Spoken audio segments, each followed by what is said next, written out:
छत्तीसगढ़ में कांग्रेस लोकसभा चुनाव की तैयारी में जुट गई है। इसी कड़ी में कांग्रेस प्रभारी सचिन पायलट गुरुवार को रायपुर दौरे पर रहे। यहां उन्होंने प्रदेश कार्यालय में सभी कांग्रेस नेताओं के साथ मीटिंग ली। वहीं कार्यक्रम के बाद पत्रकारों से बातचीत करते हुए सचिन पायलट ने इंडिया अलायंस के सीट बंटवारे को लेकर बड़ी बात कह दी है और इसके साथ ही उन्होंने राम मंदिर प्राण प्रतिष्ठा के इन्विटेशन को लेकर भी बड़ा बयान दे दिया है। कांग्रेस प्रभारी सचिन पायलट ने पत्रकारों से बातचीत करते हुए ये दावा किया कि इस बार लोकसभा चुनाव के विपरीत परिणाम आएंगे जो लोगों ने सोचा भी नहीं होगा। मुझे पूरा विश्वास है कि आने वाले लोकसभा चुनाव में हम दुगनी ताकत से वापसी करेंगे और भाजपा ने जो बातें बोलकर ये चुनाव जीता है उनकी जवाबदेही हम तय करेंगे, उनकी अकाउंटेबिलिटी फिक्स करेंगे और एक मजबूत विपक्ष जो हम लोग हैं उसका एहसास जनता को जरूर होगा। नौजवानों को, किसानों को, अगड़े पिछड़े, दलित, अल्पसंख्यक सब लोगों को साथ लेकर हम लोग आगे चलेंगे। मुझे पूरा विश्वास है कि आने वाले लोकसभा चुनाव के अंदर अभूतपूर्व परिणाम हम लोग लेकर आएंगे। एकजुटता से पूरे प्रदेश के अंदर कांग्रेस पार्टी काम करेगी, इस संकल्प के साथ हम लोग यहाँ पर आए हैं। यहाँ उन्होंने राम मंदिर प्राण प्रतिष्ठा को लेकर कांग्रेस को मिले न्योते के मुद्दे पर भी अपनी राय रखी और उन्होंने कहा कि धर्म और राजनीति को अलग करके इस मुद्दे को देखा जाना चाहिए कि राजनीति और धर्म को अलग अलग रखना चाहिए।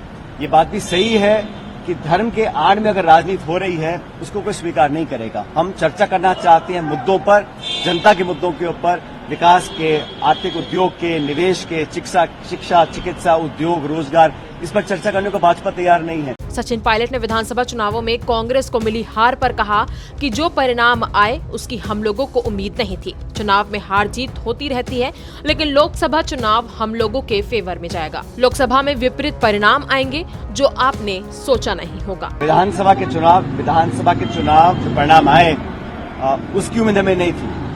हम समझते थे कि हम दोबारा चुनाव जीतकर सरकार यहाँ पर बनाएंगे।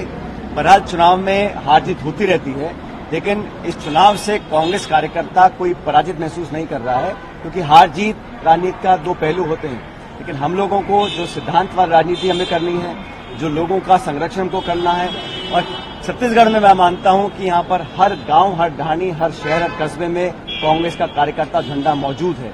हमें उसे एक्टिवेट करना है और समय बहुत कम है लोकसभा चुनाव के लिए, इसलिए आज से हम लोग पूरी तैयारी के साथ जुड़े हुए हैं। नई टीम हमारे पास है, बुजुर्ग अनुभवी नेता भी हैं, नौजवान नेता भी हैं, सबको मिलकर लेकर चलेंगे और हमारी जो अग्रिम संगठन भी है, महिला कांग्रेस है, यूथ कांग्रेस है, सेवा दल है, NSUI है, इन सबको साथ लेकर आगे से लीड करेंगे और परिणाम कांग्रेस के पक्ष में आएंगे। इसी के साथ इंडिया गठबंधन की सीट शेयरिंग को लेकर पायलट ने कहा कि इंडिया अलायंस में सीट बंटवारे की बातचीत चल रही है, बहुत जल्द सब कुछ साफ हो जाएगा। इंडिया अलायंस मजबूती से चुनाव लड़ेगी और 2024 में सरकार बनाएगी। बीजेपी के खिलाफ हम लोग मजबूती के साथ लड़ेंगे। एकजुटता के साथ कांग्रेस पार्टी चुनाव लड़ेगी। राज्य में हम लोगों के पास युवा और अनुभवी दोनों नेता हैं। कांग्रेस पूरे जोश के साथ मैदान में उतरने जा रही है। देखिए, जब चुनाव संपन्न होते हैं और जब हार होती है तो स्वाभाविक है कि कार्यकर्ताओं के मन में ठेस होता है। सभी कार्यकर्ता नेता चाहते हैं सरकार बने, अब नहीं बन पाई है तो कहीं थोड़ा बहुत मनमुटाव होता है, लेकिन प्रदेश अध्यक्ष जी ने, हमारे नेता प्रतिपक्ष ने सबसे चर्चाएं करी हैं। अब सारी बातें बुलाकर हमें आगे की ओर देखना है। अब लक्ष्य ये है कि देश में कांग्रेस और इंडिया अलायंस कैसे मजबूत होगा। हमारा सीट का बंटवारों की चर्चा दिल्ली में चल रही है, बहुत जल्द रूपरेखा तैयार होगी और पूरा इंडिया अलायंस मजबूती से चुनाव लड़ेगा। और जहां जिस स्टेट में, जैसे कांग्रेस यहाँ द्विपक्षीय दल है, भाजपा कांग्रेस, तो हम लोग छत्तीसगढ़ में सब सीटें जीतने का कोशिश करने वाले हैं और पूरी इंडिया अलायंस एकजुटता से चुनाव लड़ेगी और 24 के चुनाव में इंडिया अलायंस सरकार बनाएगी। इसी के साथ राम मंदिर के मुद्दे पर सचिन पायलट ने कहा कि मंदिर में कोई कभी भी जा सकता है, वो उसके आस्था का विषय है। इस मुद्दे का राजनीतिकरण किया जा रहा है। धर्म और राजनीति को अलग अलग करके देखना चाहिए। भावनात्मक मुद्दों की आड़ में राजनीतिक वोट लेना ये भाजपा की परंपरा रही है और जहां तक मंदिर में जाने का सवाल है, ये आस्था का विषय है। कोई कभी भी जा सकता है।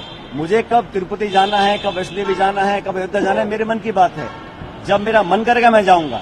लेकिन इस प्रकार का जो पॉलिटिसाइजेशन हो रहा है उसको कांग्रेस पार्टी ने गलत माना है। दरअसल कांग्रेस को राम मंदिर में प्राण प्रतिष्ठा का निमंत्रण भेजा गया था, लेकिन इस न्योते को ठुकरा दिया गया है। यहाँ तक कि कांग्रेस की ओर से सार्वजनिक बयान जारी कर दिया गया है कि सोनिया गांधी और पार्टी के अध्यक्ष मल्लिकार्जुन खड़गे प्राण प्रतिष्ठा कार्यक्रम में हिस्सा नहीं लेंगे। तो कुल मिलाकर देखा जाए तो इंडिया अलायंस की सीट बंटवारे को लेकर सचिन पायलट ने कहा कि बहुत जल्द ही सब कुछ साफ हो जाएगा और इसके साथ ही राम मंदिर प्राण प्रतिष्ठा के न्योते को लेकर कहा कि धर्म और राजनीति को अलग अलग करके देखना चाहिए। इस पर आपकी क्या राय है, हमें कमेंट कर जरूर बताएं और अगर आपको हमारा ये वीडियो पसंद आया हो तो इसे लाइक और शेयर जरूर करें और हमारे चैनल खबर विभाग को सब्सक्राइब करना ना भूलें।